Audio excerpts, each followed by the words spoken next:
Hello and welcome back to the Gaming News Canada Show. I'm your host, Steve McAllister.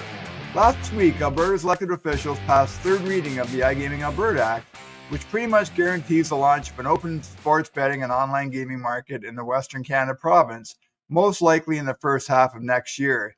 Meanwhile, here in Ontario, it's business as usual for the province's 50 legal operators.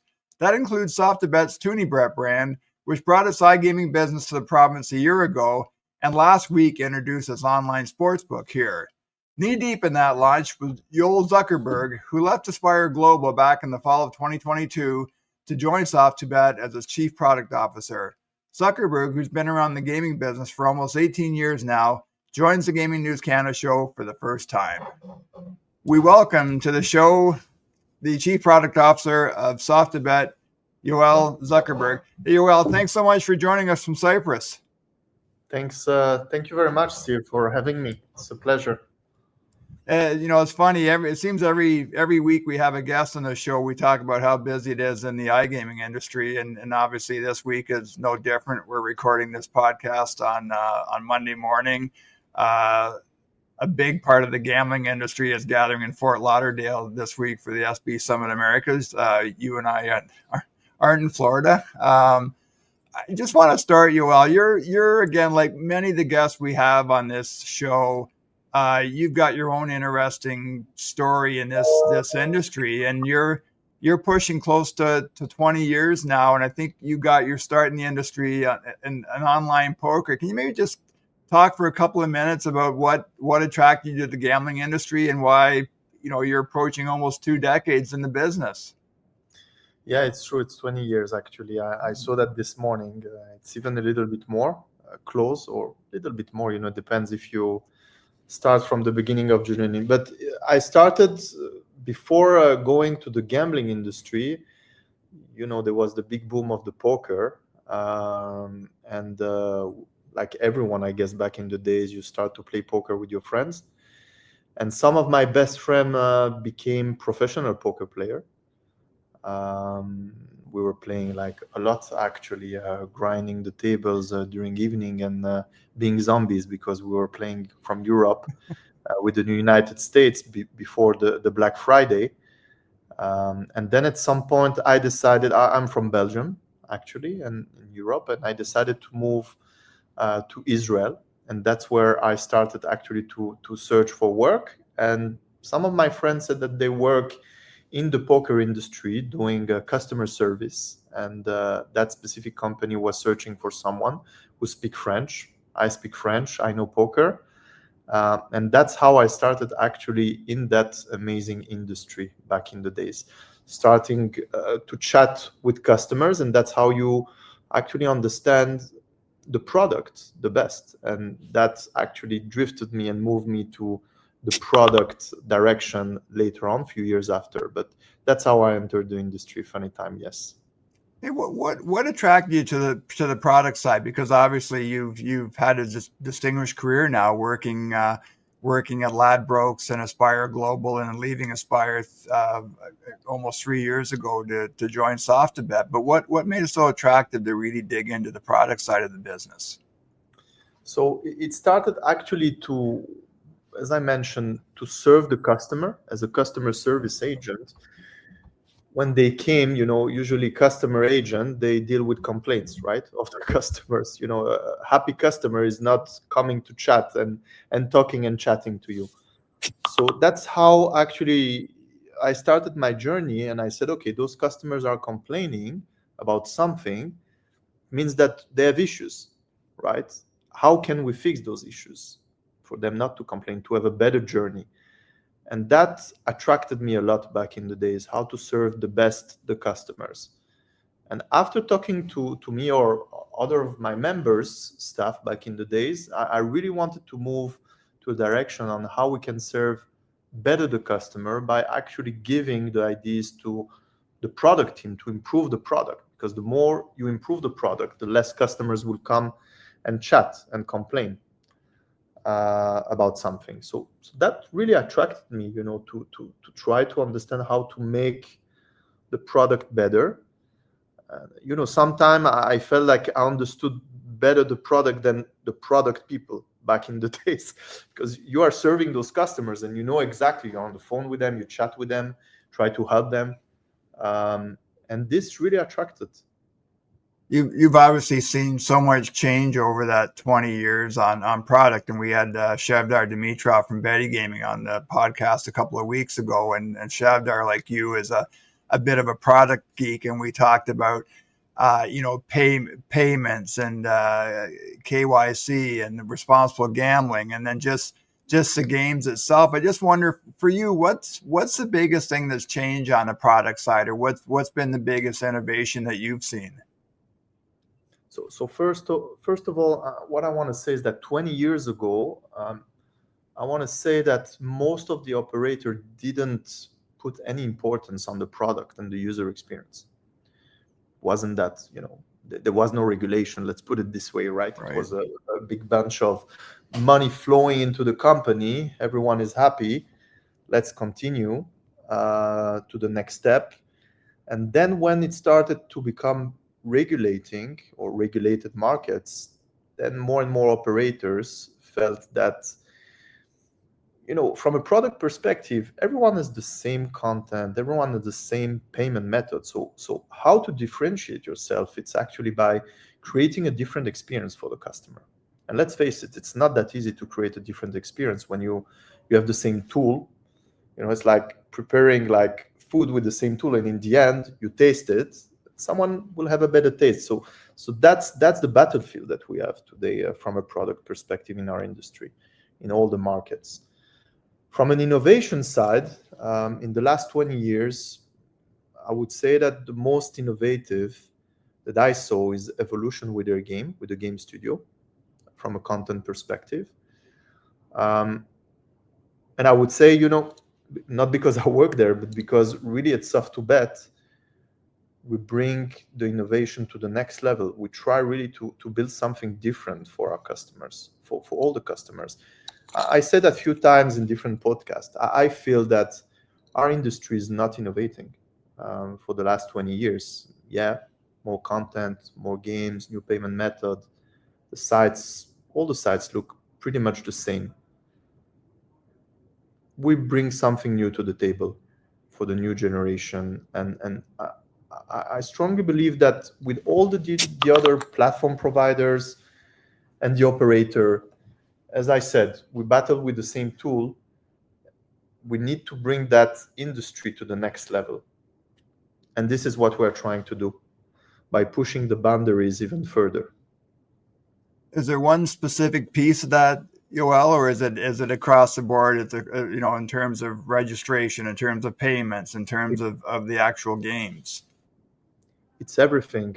It starts from the basics, from the bottom to up. I would say, when we discuss about new features, we sit on those features from a UI and UX perspective for so much time, giving feedbacks. We have a huge room here in Cyprus where we sit like maybe 25 people together, going over the design for long hours, commenting until it's not perfect, it's not being released.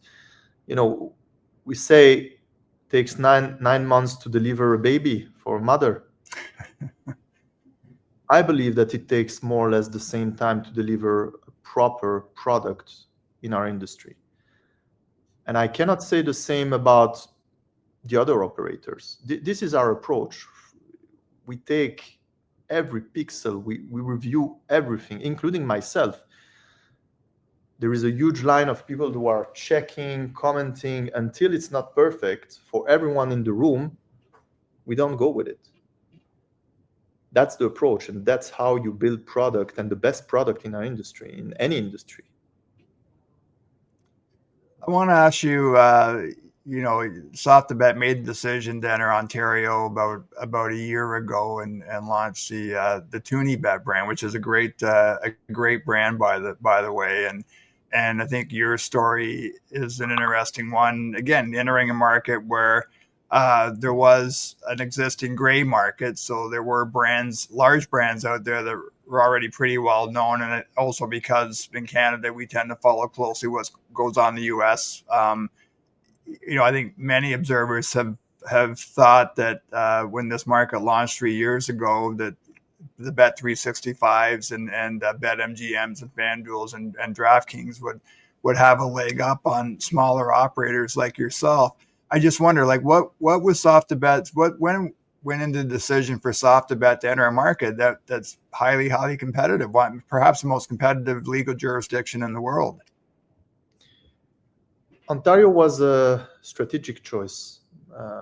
As we know, it's a well-regulated market with high standards. So far, we set a strong framework there that aligns with all the best practices that we have on other markets, and that gave us real confidence. Of course, it's different. Compliance is very tight there. Player protection at the front and the center, but the customer expectation is extremely high in this market. And with our product, we believe that we can set the pace there and bring something new to the market. As well, as you might know, we are working on launching as well in North America, in New Jersey. So it's also a strategic decision. But first, we always said that we will launch in Ontario. What are the biggest lessons you learned as you prepared for New Jersey, for example? And I assume we'll talk about Alberta a little bit later in the podcast, and I'm sure Soft2Bet's looking at other U.S. states as well. But what are there a few lessons that really stand out to you that you've learned from being in Ontario for over a year now? Of course, it's very when you look at most of the operators that are live there, as you mentioned, the name they are in the US as well, you mentioned them. So for us, it was actually to check and make sure that our idea to launch in North America makes sense as a strategic decision. And that's why we decided to put our product there in Ontario. So it's very similar in terms of product. Of course, you need to be much more localized. You need to be localized in Ontario, and there are a lot of changes from a player perspective. But from a whole, I would say, RG tools and compliance, the base is there from a reporting perspective. There are much more additional things that needs to be done for New Jersey State that was mentioned, but it's very similar. It's a perfect example. It's actually the app first, right? To have a mobile app first. In Canada as a whole, it was never app first before. It's actually coming from the United States that it's app first, and all of those giants from the US, when they launched in Ontario, they went with app first as well. So there are a lot of similarities, a lot of, I would say, things that are coming from the US.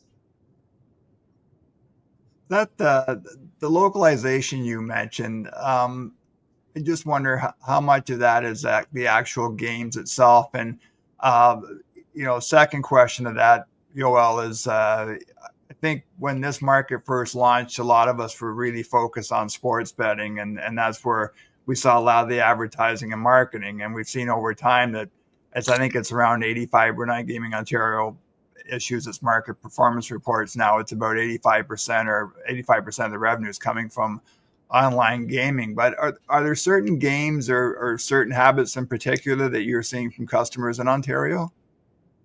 Yeah, definitely. From a localization, we launched first our casino. As you might know as well, we launched very recently our Sportsbook. Right. But from a casino perspective, we took a different approach where we put at first the live casino games. Some other operator put slot games at the forefront. We decided to go with the live casino because we strongly believe that there is a high cross-sell percentage from live casino to Sportsbook, vice versa. And we knew that we will launch later on the sportsbook. So that was a decision that we took from the very beginning, to be able to have the right customer base to be able also to play sportsbook in the future. And we see that there is a high trend on live casino from our player base. It's a very good market for us so far. Touching wood, hope it will continue. And now with the sportsbook, that was launched, I think, 1 or 2 weeks ago, around those lines. It's very early to say, but it was always in our mind to have a sportsbook later on. You did a Q&A, I think it was with US Casino Hub a few weeks ago, and you mentioned that gamification, and one of your answers was about that you're in some respects competing with Netflix, TikTok, and streaming services and social media platforms that these young people use today. And I hadn't really thought of it that way before, but it makes a lot of sense with this younger generation, where they want that kind of uh, instant gratification, but they also want that immediate feedback, right? Correct. And that's actually how we decided to innovate, to go a little bit further from a player perspective, because the customer base is changing.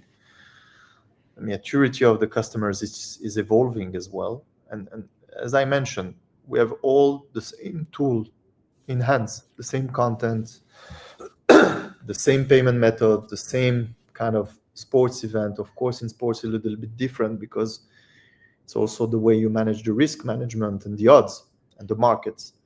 But from a casino and live casino perspective, the games are the same, unless you come with your own content, which we can talk about it. A lot of operators are taking this approach to bring something unique to the customers. But by bringing this gamification, as you start to mention, me personally, I don't think that we compete with. I'm not competing with FanDuel, with BetMGM. That, again, I see that differently. I compete with screen time. This is what I want to get: more screen time on my website. And screen time is today TikTok, is Netflix, is Amazon, all of those big players. There was one guy mentioned one day, I remember a presentation, that if Amazon decide to launch a casino, we'll be in trouble in our industry. Right. I strongly agree with that.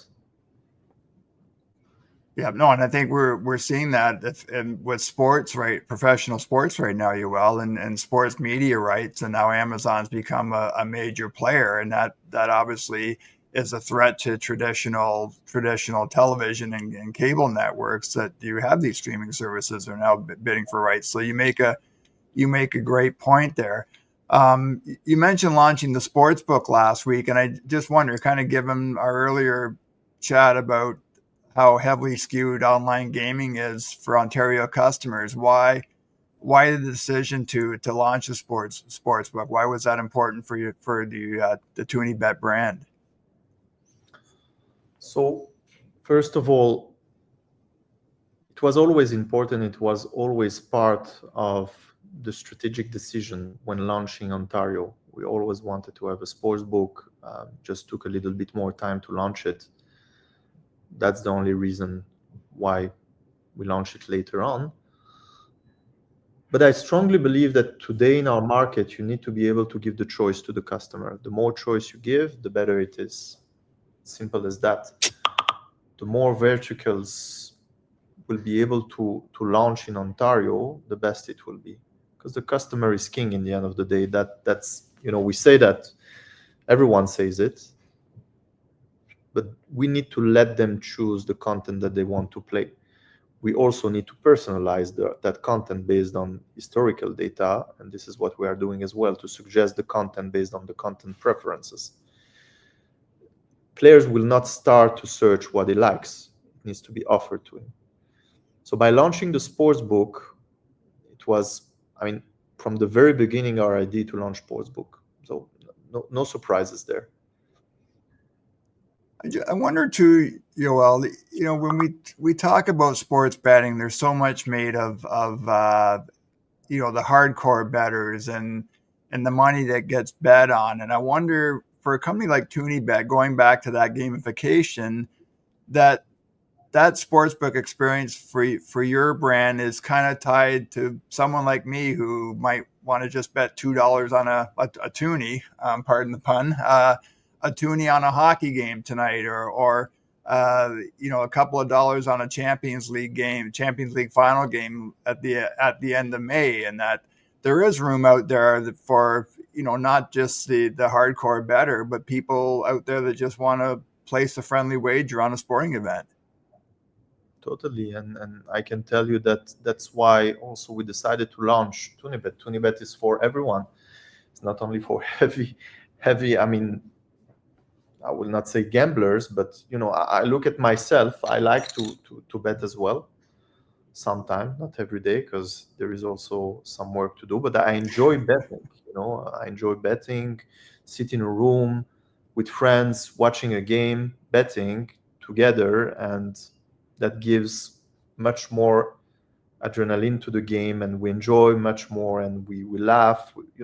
That's the idea of why we are in this industry, to make the people enjoy, obviously, and play in restrictive manners as the regulated standards are. That's the idea, to make them enjoy and to bring something new to the table. Something new to the table that we brought. Yes, you mentioned the gamification. That's something that is quite unique. We have also those claw machines on ToonieBet. I don't know if you check them, but that's also something quite new in our industry. We give them to the customer on the first deposit of the day a chance to actually play a distance claw machine, and by catching some of the toy, you get a bonus, and that actually activates much more retention. We have also the challenges that customers need to fulfill, different challenges on betting and casino, and they get accumulated of coins. With those coins, they're able to go in the shop and exchange those coins with bonuses, cash bonuses, with wagering, without wagering, free spin, free bet. And not only challenges, but also collection. We put a big chunks of collection there, of coins collection. Customer with those coins that they accumulate, they can buy those collection, and they get also bonuses. And if they fulfill all the full collection, they get even higher bonuses. So that brings the customer to be much more loyal and to want to come back and enjoy not only betting, but have something on the side to enjoy. Just one more question on Sportsbook, Yoel, and you launched this, I think, a week ago, first week in May, and I had a conversation with an operator last week, and we were talking about an Alberta launch next year, and I think every time you hear talk about a new market open in North America, it's okay. Well, they've got to launch in time for the start of the NFL season, or in Alberta for 3 years now. We've been talking about, well, they've got to launch in Alberta for the Grey Cup if they're going to do it in the fall. I just wonder, in your case, where you're launching, we're probably 3 weeks, a month into the NBA and NHL playoffs now, and Major League Baseball started. I just wonder if it goes back to what you said earlier about needing to get it right, and that this was a case where you weren't going to launch the sports book until you crossed all the T's and dotted all the I's and were ready to go, and it didn't matter where the launch happened in terms of the sports calendar. Yeah, exactly. From a delivery perspective, you need to make it right.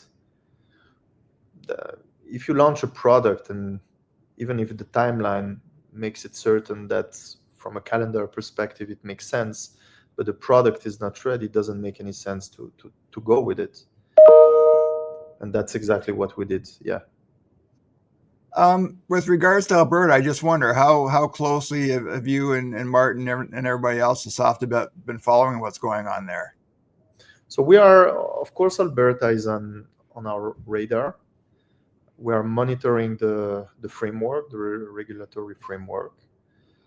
It looks that there is a promising market there with strong demand.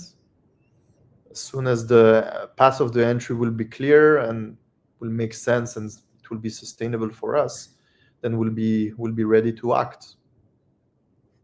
If you had a direct pipeline to Dale Nally, the Minister of Service Alberta and red tape reduction, or the people at AGLC who are going to be responsible for regulating this industry, like, is there one or two pieces of advice you would give them, probably from lessons learned in Ontario, or and something that you and the company would like to see in a new market out there? I think that's, taking the same approach from a geolocalization, like in the US, brings to our market, and from a technology perspective, not being able, all the companies, I mean, not all the companies and platform or operator have the big tech resources, right? So it's also a matter of that. What I want to say is the more difficult it is, then the less players will want to come into the market. It's also big development timeline, a lot of resources, a lot of money to put on the table. I would say that make it a little bit easier. I'm not saying, to make it less taxable. That's not the idea. That's not what I'm saying. But to be able to have a faster entry to this market, of course, with a high quality, being checked by the right people and those regulators. But I worked for different company that thought they will be ready to go live in Ontario, and it got delayed and delayed and delayed and delayed again, just because of the high standards of the checks. And I'm not saying that we are lucky. It's not. It's also coming from experience. But the first time that you approach this market, you have a big lesson learned, especially from a reporting perspective with high standards. I do wonder if there isn't the opportunity for there to be a little bit of collaboration between iGaming Ontario and this new arm that the AGLC is going to create in Alberta, and that, I would think, that could make for a little bit more seamless process with onboarding operators in Alberta. We'll see. Time will tell. I do want to talk to you, Yoel, about the partnership that ToonieBet announced about 4 weeks ago with the Ottawa Senators to become the official online casino partner. And again, I'm not going to, for a second, blame ToonieBet for the Senators being knocked out of the Stanley Cup in the first round by the Toronto Maple Leafs. But I do want to talk about the sponsorship, and you and I have been around long enough to know that the whole sponsorship game has changed a lot, and it's no longer just about putting up a sign in an arena, or if you go to a tennis tournament on the back wall of center court. What was attractive for ToonieBet with doing this partnership with the Sens? Yeah. So first of all, it's just more than just having logos and banner, as you mentioned, right? It's very important. So modern sponsorship goes way beyond a ringside banner, right? Our partnership with them is about community engagement, brand storytelling, to have a full digital integration as well. Want to connect with the fans inside, but also outside the arena. That's the idea. It means also for us exclusive promotion for the customers, branded activation that we will be able to do in the future, and responsible gaming awareness campaigns. We want to be part of that sports ecosystem. So it's not just advertising.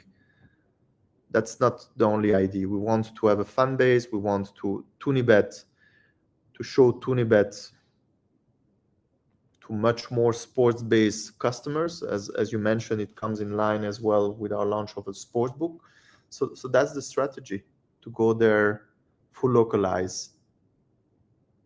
I think it makes sense too, Yoel, is that the sports and entertainment experience is it's a lot different than it was 25 years ago now. And people, people that they like to go to a hockey game, they go to concerts, they go to eat out, they go to retail casinos, and it sounds like this partnership is just an extension of that sports and entertainment experience for customers. Totally.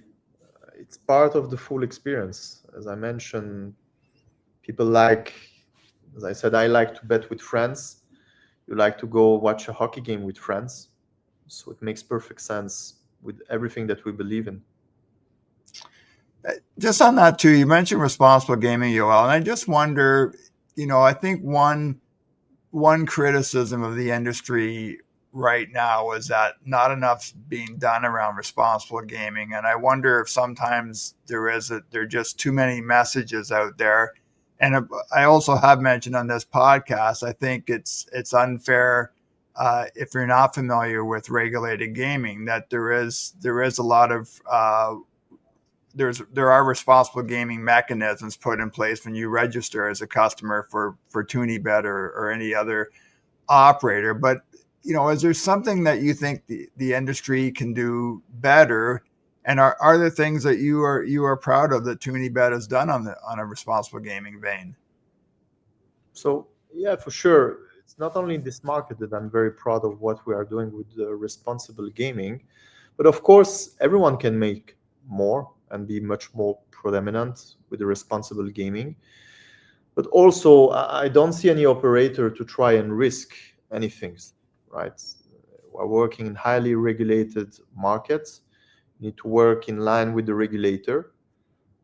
There are a lot of operators that are trying to be proactive on the responsible gaming. I mean, we do a lot as well internally. We use a lot of AI system to discover if there are any customers that need help or need to put deposit limits and things like this. We're trying also to approach those customers that we see in risk, high risk or low risk. So we have those mechanisms in place. But I would like to say as well that there are also a lot of interpretation that needs to be done from the operator side. It's not black on white, everything is written and it's fully known. There are a lot of interpretations. So you go with the market, you check, you make a lot of research, and you check on this specific regulated market what the others are doing. And I can tell you that we made that, obviously, and we try to make it better all the time. It's not only about Ontario, it's about some markets that it's completely interpreted. I can talk about other markets as well, European markets, without mentioning who and what, but sometimes it's not clear what needs to be done. So you create your own guidelines and you hope for the best, right? Until someone is getting a fine and then is being adjusted based on that. So that's also very difficult sometimes for operators. So it's walking on eggs sometimes as well during night. So, but we try to be, we know that we work in highly regulated market, and the players must enjoy in the end of the day. They need to enjoy. They need to we want them to come back and to enjoy betting with us. That's the idea. That's why we are in this market. Hey, last question, Yoel. What gets you excited right now about your job when you wake up in the morning? And does that include what's to come in Ontario or just the industry at large? But what is it that puts a smile on your face every day in your job? It's everything, actually, from the early morning until the end of the day. I love everything about my job, and about the company, what we're trying to achieve, being able to try to build the best product and have, I would say, the carte blanche in French, to be able to do not whatever you want, but you have everything in place to make the best product in our industry. This is what I have in hands right now. And that's amazing. I don't think, I cannot mention a lot of people that I know and colleagues of mine that can say the same about us, about me. I'm in a position right now that, of course, we are working meticulously on everything. I mean, everything is being checked from A to Z. And it starts from the very beginnings, that where I was, as I mentioned, I came from customer service to try to help the customer. My goal is to help the customer and make the best user experience for them, so they will not have to come and chat with customer support. That is Yoel Zuckerberg, the Chief Product Officer for Soft2Bet. Yoel, thanks so much for joining us. Let's not wait to get you back on the Gaming News Canada show, and perhaps we'll have a chance to meet each other in person at the Canadian Gaming Summit in June.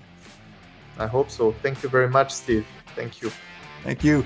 That's it for this episode of the Gaming News Canada show. As always, you can find us at gamingnewscanada.ca and on the various podcast platforms, and also on the Gaming News Canada YouTube channel.